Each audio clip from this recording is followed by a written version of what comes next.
मेरी आपसे बातें और आज फिर ध्यान पर ही मैं आप सबसे बातें करूँगी।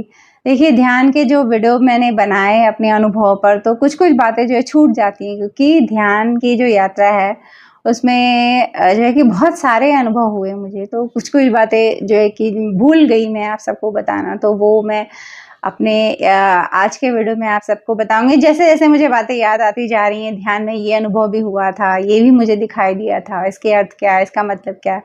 जो मुझे समझ आया वो मैं सब कुछ आपको बताऊँगी। तो आज देखिए, मुझे याद आ रहा है कि मैंने अपने वीडियो में ये नहीं बताया कि जब हम ध्यान करते हैं, तो कई बार जो है हमें हमारे जो माथे पे वर्टिकल या हॉरिजॉन्टल जो है कि लाइन बनती हुई दिखती है।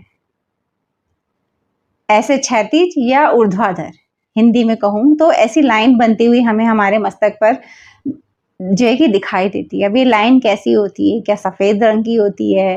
गोल्डन रंग की दिखाई देती है? सिल्वर नहीं, ये लाइन देखिए कैसी होती है।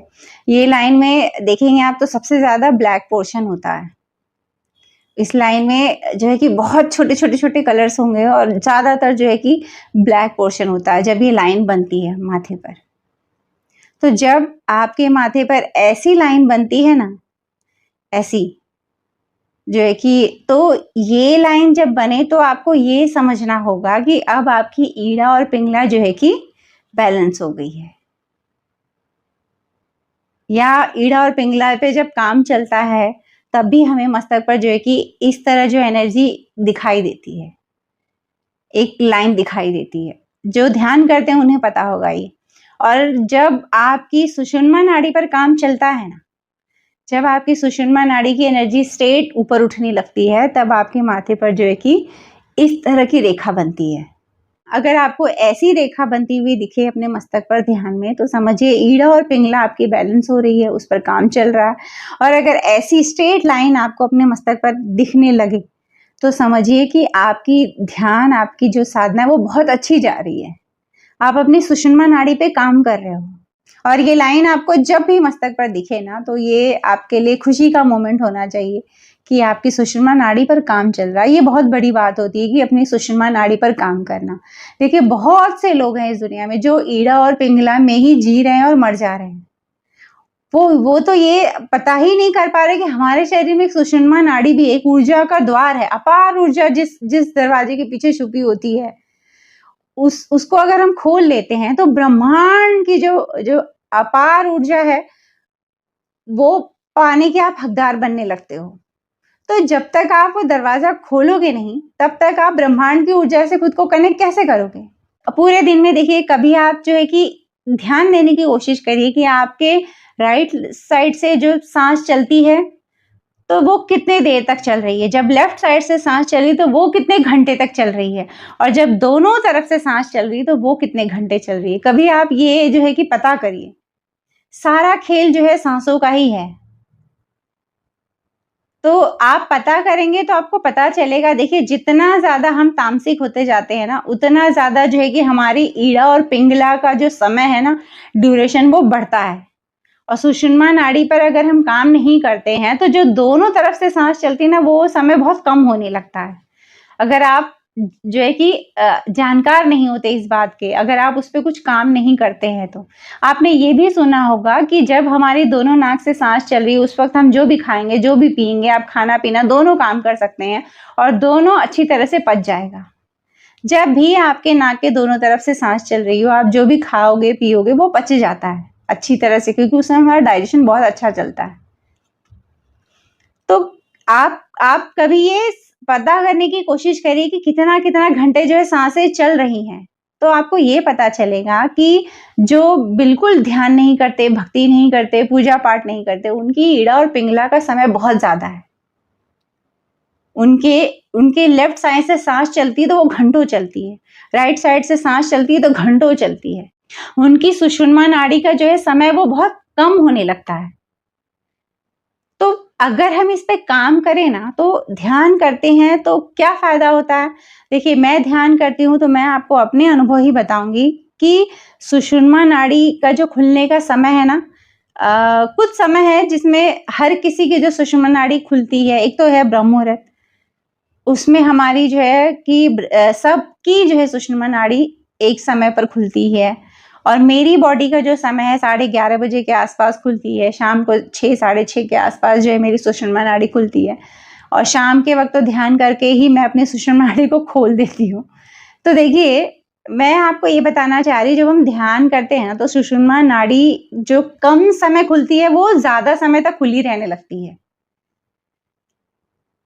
समझ रहे हैं आप मेरी बात को? जब आप ध्यान करते हो, जैसे कहते हैं कि मैं मान लीजिए आप सबको कहती हूँ कि मैं राधा नाम से जो है कि सांसों को चलाती हूँ ध्यान में, तो मैं पूरे दिन भी तो राधा नाम चला रही हूँ ना, तो मेरी बॉडी को एक सिग्नल जाता है कि जब राधा नाम कह रही है इसका मतलब सुषुम्ना नाड़ी को जो है कि एक्टिव होना है। मैं पूरे दिन ध्यान नहीं करती, लेकिन अगर मैं पूरे दिन राधा नाम चलाऊं ना तो मेरी सुषुम्ना नाड़ी पर जो है कि जोर पड़ता है, ज्यादा से ज्यादा समय तक मेरी जो है दोनों नाक से सांस चलने लगती है। ये होता है, ये आप करके देखिए। अगर आप ध्यान करने बैठेंगे तो धीरे धीरे 6 महीना 8 महीना साल भर में आपको ये समझ आएगा कि मेरी सुषुम्ना नाड़ी जो है कि बहुत देर तक खुली रहती है। इसीलिए कहते हैं कि ध्यान करते वक्त ही सिर्फ आप साधना नहीं करनी, ध्यान के बाद भी आपको पूरे दिन साधना करनी।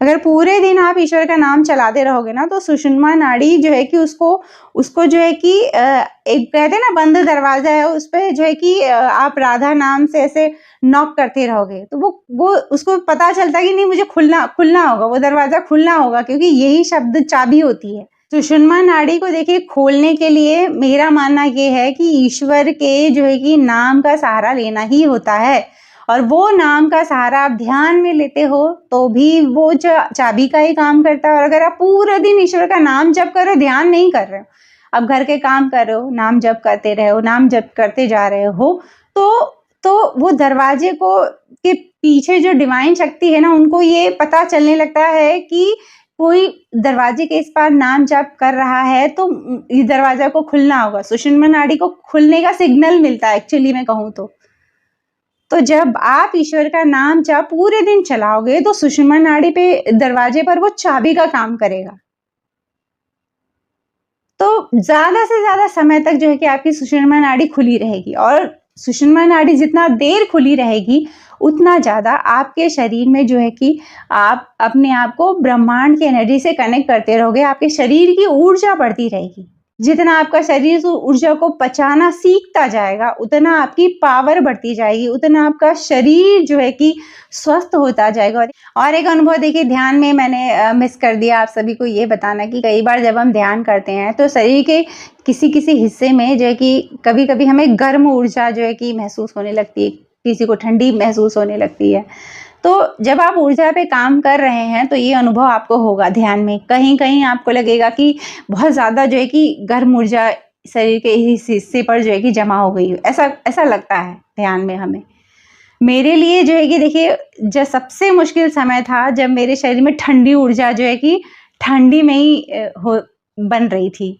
जब मैं 107 चक्रों के बाद जो मेरे छोटे चक्र हैं शरीर के अंदर उन पर जब मैं काम कर रही थी, तब जो है कि वो जो छोटे छोटे चक्र जब मेरे शरीर में फूटते थे तो उस वक्त वो ठंडी ऊर्जा के साथ फूटते थे। और उस वक्त मुझे याद है कि जनवरी की ठंडी थी, पीक टाइम था ठंडी का, और जब वो ऊर्जा मेरे शरीर में फूटती थी इतना मोटा जो है कि रजाई ओढ़ने के बाद भी मैं ऐसे कांप जाया करती थी, क्योंकि शरीर में मैं योग निद्रा करती थी, ध्यान टिका कर सो जाया करती थी, तो मेरे सोने के बाद भी कई बार वो शरीर में अपने आप जो फूटते रहते थे फुलझड़ियों की तरह। दिवाली में जैसे आकाश में जो फुलझड़ियां जलाई जाती है ना वैसे ही फूटते थे ठंडी ऊर्जा। तो मैं सोचिए ऐसे कांप जाती, ऐसे सोया करती थी ठिठुर के, इतनी मोटी रजाई ओढ़ने के बाद भी।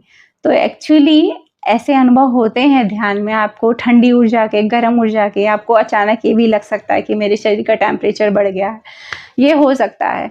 जो ध्यान नहीं करते हैं वहां पे तो ऊर्जा बिल्कुल ही नहीं है ना, बहुत ही कम ऊर्जा है। लेकिन जब आप ध्यान करने बैठोगे तो ऊर्जा बढ़ने लगेगी। यहाँ पर जब बढ़ती है ना ऊर्जा आज्ञा चक्र पर, तब आपको बहुत तेज हेडेक होगा, सर दर्द होने लगेगा इतना तेज। जब ऊर्जा ऊपर उठने लगती है ना तो धीरे धीरे ही उठती है, एकदम से झटके से नहीं होती। धीरे धीरे ये ऊर्जा जो है कि पहले हल्के फॉर्म में उठेगी, फिर वो ऊर्जा जो है कि और स्ट्रांग होने लगेगी और घनी होने लगेगी। इस तरह से ऊर्जा धीरे धीरे ऊपर उठती है। तो जब आपके आज्ञा चक्र तक पहुंचेगी ज्यादा ऊर्जा, क्योंकि कहाँ बिल्कुल नॉर्मल ऊर्जा रख रहे थे आप और कहाँ ऊर्जा बढ़ा रहे हो आज्ञा चक्र पर, तो बहुत तेज सर दुखता है, बहुत तेज सर दुखता है। ये मेरे साथ भी हुआ ध्यान में। जब मैं आज्ञा चक्र पर पहुंची तो बहुत तेज मेरा सर दुखने लगा और मूलाधार चक्र में मेरे रीढ़ की हड्डी के निचले हिस्से में इतना तेज दर्द हो रहा था कि असहनीय यूं समझिए। तो ये हो रहा था क्योंकि मैंने एक नया काम अपने शरीर को जो है कि करवा रही थी। मैं अपने शरीर से एक नया काम करवा रही थी, ऊर्जा को बढ़ा रही थी अपने शरीर के। तो ये 2 जगह मुझे बहुत तकलीफ होने लगी। तो उसका सॉल्यूशन देखिए मैं आप सबको बताऊं, जब आप ध्यान करते हो ऊर्जा बढ़ने लगती है तो ये चीज़ होंगी, आपको बैक पेन होने लगेगा, आपको सर दर्द होने लगेगा बहुत ज़ोर से। तो उसके लिए सबसे बेस्ट है जब ये चीज़ हो ना, तो आपको जो है कि कुछ योगासन करनी चाहिए। मैंने इसको टालने के लिए, मैंने ऐसा नहीं कि इतना तेज सर फट रहा है तो ध्यान करना छोड़ दूं, नहीं, मैंने नहीं छोड़ा। मैंने उसका सॉल्यूशन निकाला कि कुछ तो सॉल्यूशन होगा और जो है कि मुझे लगा कि कुछ योगासन करना चाहिए मुझे। तो मैंने शीर्षासन किया। शीर्षासन करने से जो है कि सर दर्द मेरा जो है कि कुछ ही दिन किया, ज़्यादा दिन भी नहीं। फिर मेरे शरीर को एक आदत हो गई ऊर्जा को सहने की, पचाने की। मैंने शीर्षासन किया और जो है कि सर्पासन किया। कुछ आसन ऐसे करे जिनकी वजह से जो, और वही आसन मैं कर रही थी जो मेरे सर पे और जो है कि रीढ़ की हड्डी पर जो है काम करे। तो मैंने ऐसे 3-4 आसन किए और जिनको करने की वजह से जो है कि मेरा ये बैक पेन खत्म हुआ और सर दर्द खत्म हुआ। तो जब आप भी नए-नए ध्यान की शुरुआत करोगे तो ये चीज़ आपके साथ भी होगी। आपको जो है कि बहुत तेज सर दर्द का आभास होगा आज्ञा चक्र पर। लेकिन ये नहीं होता कि हमें ध्यान छोड़ देना चाहिए, इतनी तकलीफ हो रही है। ये सब आपके टेस्ट है, ये सब आपकी परीक्षा है। ये सब आप अपनी परीक्षा समझिएगा, ठीक है? हो सकता है आपको बहुत तकलीफ हो रही हो, दर्द हो रहा हो, तो आपको ये लगे कि नहीं करना है मुझे, ध्यान छोड़ देना है। नहीं, बिल्कुल मत छोड़िएगा। यूँ समझिएगा कि ये एक परीक्षा है मेरी और मुझे इसको पार करना है। मेरा जब सर दर्द होता था तो मैं मतलब बता नहीं सकती कि मेरी क्या हालत होती थी। लेकिन फिर सोचा कुछ तो सॉल्यूशन निकालना होगा ना, तो मैंने योगासन करना शुरू किया। सुबह उठते ही पहले योगासन करती थी, उसके बाद जो है अपने रूटीन को जो थे मेरे गुरु मंत्र को जपना, ध्यान करना, ये सब किया करती थी। तो मैंने हफ्ता 10 दिन ही किया, उसके बाद ना मुझे दोबारा कभी हेडेक हुआ, ना कभी मुझे बैक पेन हुआ। तो वो शुरुआत थी ना, क्योंकि देखिए एनर्जी बहुत कम है हमारे शरीर में, हम धीरे-धीरे बढ़ाए जा रहे हैं, तो शरीर को तकलीफ होती है ना? जैसे मान लीजिए आप कुछ नहीं करते हैं और फिर आपने एकदम से जो है कि जिम जाना शुरू कर दिया, योगासन करना शुरू किया, तो शरीर को थोड़ी तकलीफ तो होती ही है ना तब। पैर दुखता है, आप बहुत ज़्यादा वॉक करोगे तो पैर दुखने लगता है, लेकिन वो दर्द आपको फ्यूचर में स्ट्रॉन्ग बनाता है। उसी तरह ध्यान में भी ये तकलीफ होगी, ध्यान में भी आपको जो है कि हेडेक होगा, ध्यान करने बैठोगे बैक पेन होगा, है ना? क्योंकि आप बहुत देर तक रीढ़ की हड्डी को एक जगह सीधा करके बैठ रहे हो, सिद्धासन में बैठ रहे हो, पैर को तकलीफ होगी। बट इन तकलीफों को अगर आप जो है कि पार कर ले जाते हो तो एक नई जो है कि ताकत आपके शरीर को मिलेगी, आपके शरीर की जो है ऊर्जा लेवल बढ़ जाएगी। तो इससे बड़ी बात क्या होगी? ध्यान का सीधा-सीधा मतलब ये है कि आप अपनी ऊर्जा पर, शरीर के अंदर जो ऊर्जा है उस पर काम करने जा रहे हो। और हमारे अध्यात्म में देखिए ये भी बताया गया कि हमारे शरीर के अंदर एक सूक्ष्म शरीर है और वो सूक्ष्म शरीर ऊर्जा का ही बना होता है। तो उस सूक्ष्म शरीर को आप धक्का देने जा रहे हो। जब वो सूक्ष्म शरीर जागेगा, वो सूक्ष्म शरीर जब आप देखोगे, तो वो अपनी यात्रा पर निकल पड़ेगा। एक बार आपकी मुलाकात हो जाए अपने सूक्ष्म शरीर से ना, फिर वो अपनी आगे की यात्रा करेगा, अपने आप करेगा। हमारा सूक्ष्म शरीर ही सारे चक्रों की यात्रा करता है। ये जो जितने यहाँ तक के जो चक्र है ना, ये हमारा सूक्ष्म शरीर ही पार करता है। लेकिन जो ये ब्रह्मरंध्र खुलने के बाद हमारा सूक्ष्म शरीर तब काम नहीं करता। ब्रह्मरंध्र खुल गया, इसका मतलब अब आगे जो है हम आपकी सोल की यात्रा शुरू होती है।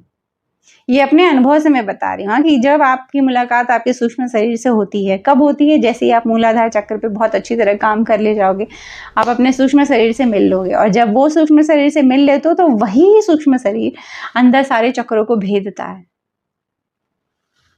और ब्रह्मरंध्र जब आप खोल लेते हो, सहस्त्रार चक्र तक ही उसकी यात्रा होती है सूक्ष्म शरीर की, उसके बाद की यात्रा वो नहीं करता। और शिव शक्ति की जो यात्रा होती है ना, वो दुर्गा शक्ति से भी कहीं ज्यादा भयावह भी होती है। और लेकिन अनुभव भी उतने ही दिव्य होते हैं। जितना आप भयावह चीजें देखेंगे ध्यान में, उतना ही समझिए कि आगे कोई दिव्य अनुभव उतना ही बड़ा आपके लिए इंतजार में है, वो आपको होने वाला है। तो इसलिए ध्यान में जब भी डर लगे तो ये मत सोचिएगा कि मुझे रुक जाना है, ध्यान नहीं करना। आपको ये सोचना है कि मुझे पार करना है इस डर को, ताकि उसके बाद जो दिव्य अनुभव छुपे वो आप देख सको। ध्यान की ये बातें मैंने समझी है ध्यान करते वक्त, जब भी ध्यान में डर लगे तो थमना नहीं है, रुकना नहीं है, उसको पार करने की सोचना है। उसको किसी भी हाल में पार करिए। लेकिन बेस्ट है, मेरा जो मंत्र यही रहता था। इवन मुझे ध्यान में जब जब डर लगता था, मैं अब राधा नाम से मेरी पूरी यात्रा चली है ध्यान की। जब जब मुझे डर लगा है, मैंने राधा नाम को बोला है अपने। जब भी डरी हूँ तो चिल्लाई हूँ उस नाम को लेकर, राधा राधा राधा। इवन जब भी ध्यान में सुरंग बनी है, मुझे बहुत डर लगा है, तो मैंने राधा नाम लेकर वो सुरंग के अंदर घुसी हूँ और सुरंग से बाहर आई हूँ।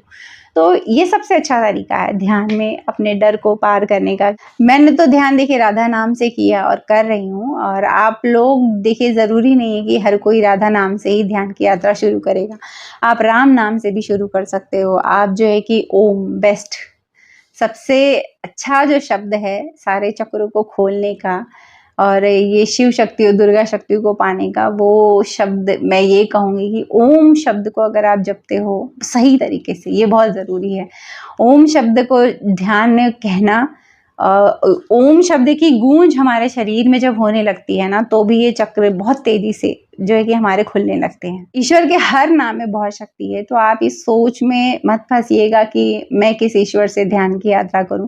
आपको जो भी ईश्वर पे पूरी श्रद्धा हो, पूर्ण समर्पण वाला भाव हो, उनका नाम जप कर आप ध्यान की यात्रा को शुरू कर सकते हो। और अगर आपके पास कोई गुरु मंत्र नहीं है तो ईश्वर का नाम जप आपको पूरे दिन चलाना ही होगा। नाम जाप करने से जो है कि आपके शरीर को थोड़ी थोड़ी ऊर्जा मिलनी शुरू हो जाती है। जैसे देखिए, ध्यान करने से हमारे शरीर में ऊर्जा बढ़ती है, ये तो होता ही है। लेकिन जब आप ध्यान नहीं कर रहे हो, ईश्वर का नाम जप कर रहे हो, तो भी थोड़ी थोड़ी ऊर्जा आपके शरीर को मिलती रहती है। ईश्वर के नाम में सच में बहुत पावर है। आप दिन भर ईश्वर का नाम जप रहे हैं ना, तो यूं समझिए आपके शरीर की ऊर्जा धीरे धीरे धीरे थोड़ी थोड़ी करके बढ़ती जा रही है। ये एक्चुअली होता है, ये सब समझना होता है हमें कि ऊर्जा हमारे शरीर में किस तरह से बढ़ाई जाती है। आप दिन भर राम राम राम कर रहे हैं तो ये समझिए कि थोड़ी थोड़ी ऊर्जा आपके शरीर की बढ़ रही है। अगर गुरु मंत्र का जाप करते हैं तब तो समझिए कि तेज ऊर्जा आपके शरीर में बढ़ रही है। इसलिए गुरु मंत्र को कहते हैं ना, धीरे धीरे बढ़ाना चाहिए। पहले 11 माला, फिर 22 माला, ऐसे धीरे धीरे करके गुरु मंत्र को बढ़ाया जाता है, क्योंकि गुरु मंत्र में तो बहुत ज्यादा जो है कि पावर है। मैं जब गुरु मंत्र जपती हूँ, आज की डेट में अगर कोई मुझे देखेगा तो मेरी ये जो गले की नस है ना, वो एकदम खिंच जाती है। मैं अपनी गर्दन को हिला नहीं सकती, इतना ऊर्जा पे काम चलने लगता है। मैं अपनी गर्दन को ऐसे राइट और लेफ्ट भी करूँ तो मुझे तकलीफ होने लगती है, क्योंकि ऊर्जा काम करती है ना। ऊर्जा शरीर में नीचे से ऊपर उठती है, ऊर्जा स्ट्रेट उठ रही। यही हमारा जो है कि ब्रह्मांड, हमारे शरीर में जो है कि ऊपर के जो सारे लोक है ना, स्वर्ग लोक, सब कुछ यही है। तो ऊर्जा जब मेरे यहाँ तक पहुंचती है तो ये सिचुएशन होती है मेरी कि मैं सर को राइट या लेफ्ट भी नहीं कर पाती। इतना तेज जो है गुरु मंत्र हमारे शरीर में असर करता है।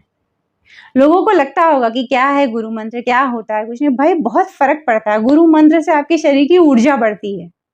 गुरु मंत्र से आपके चक्र जागृत हो सकते हैं। इतना पावर होता है गुरु मंत्र में। देखिए, बहुत देर हो जाए इससे पहले आप सब भी इस बारे में विचार करिए और अपने बच्चों को भी इस रास्ते पर चलाइए, ताकि बच्चों के तो चक्र बहुत जल्दी जागृत हो जाएंगे। अगर वो गुरु मंत्र का जाप करेंगे ना, तो यूँ समझिए उनकी शरीर की ऊर्जा तो बहुत अच्छी बढ़ जाएगी। और हमारे शरीर की ऊर्जा जब बढ़ी रहेगी, ऊर्जा को जब आप जो है कि ऊर्जा बहुत संतुलित रहेगी, तो आपको कोई बीमारियां भी नहीं होगी। हम स्वस्थ रहेंगे, हमारा शरीर भी स्वस्थ रहेगा।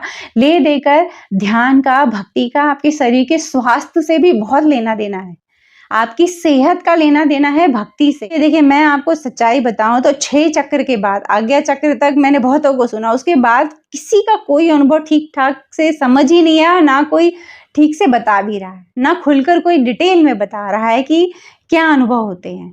सब ले देकर घुमा फिरा कर बातें कर रहे थे। इसलिए मुझे लगा कि मैं इस पर वीडियो बनाऊंगी, क्योंकि हो सकता है कोई ध्यान की इस राह पर चले। बहुत लोग चलते हैं लेकिन समझ नहीं पाते कि क्या स्टेप आएगा, क्या करना है, कैसे पार करना है, ध्यान क्या है। तो इतना मुझे समझ आया, मैं अपने वीडियो के माध्यम से आप सबको बताती जा रही हूँ। जो कुछ याद आता जा रहा है, छूट जा रहा है, वो भी वीडियो बनाकर आप सबको बताती जा रही हूँ। तो देखिए, ध्यान कोई खेल नहीं, ये एक तपस्या है, और इस तपस्या को अगर आप करते हैं तो आपके शरीर का भला होता है, आपके मन का भला होता है, आपकी इच्छाएं कंट्रोल हो जाती हैं, आपके शरीर के जो 5 विकार हैं, इन पर आप काम कर ले जाओगे। बहुत सारे फ़ायदे हैं ध्यान के। मैं कई वीडियो में आप सबको ये बताए जा रही हूँ कि ध्यान के बहुत फ़ायदे हैं, बहुत फ़ायदे हैं। मिस मत करिए इस चीज़ को, ध्यान ज़रूर करिए, 20 मिनट ही सही, सोने से पहले ही सही। ना ब्रह्म मुहूर्त में उठ रहे तो मैं उनके लिए तो यही कहूँगी कि सोने से पहले 15-20 मिनट बैठ के शुरुआत करिए। क्या पता आपको भी वो राइट लेफ्ट वाले झटके शुरू हो जाएँ, तो आपको आश्चर्य लगने लगे कि ये क्या मूवमेंट है। कुछ इंटरेस्ट आ जाएगा ना, तो आप ध्यान की इस यात्रा पर अपने आप निकल पड़ोगे। मुझे बड़ी इंटरेस्ट आने लगा जब मेरे शरीर में अपने आप मूवमेंट होने लग गई। ऐसा नहीं कि मैं ध्यान में बैठी तो राइट लेफ्ट मूवमेंट हो रही है। मैं ध्यान नहीं करती हूँ ना, जब भी सुषुम्ना नाड़ी मेरी खुल रही थी शुरू में, तो मेरे शरीर में मूवमेंट होने लगती थी। मैं कहीं काम भी कर रही हूँ तो ऐसे-ऐसे, मैं सोच रही ये क्या है? ये सब जानने के लिए धीरे-धीरे इससे दिलचस्पी बढ़ी मेरी इन सारे मूवमेंट को, कि जानना होगा कि ये क्यों हो रहा है शरीर में। धीरे-धीरे जितना कुछ समझ पाई मैं आप सबको भी बताते जा रही हूँ, और वो मुझे उम्मीद है कि मेरी ये बातें आपके लिए हेल्पफुल साबित हो रही होंगी। तो ये थी मेरी बातें आज के ध्यान पर, और फिर कुछ याद आता है जो छूट गया हो आप सबको बताना, वीडियो के माध्यम से मैं आप सबको बताती जाऊँगी। तो चलती हूँ, एक और नए वीडियो में आप सबसे मेरी मुलाकात रहेगी। तब तक उसे दोस्ती बनाए रखिएगा। किससे?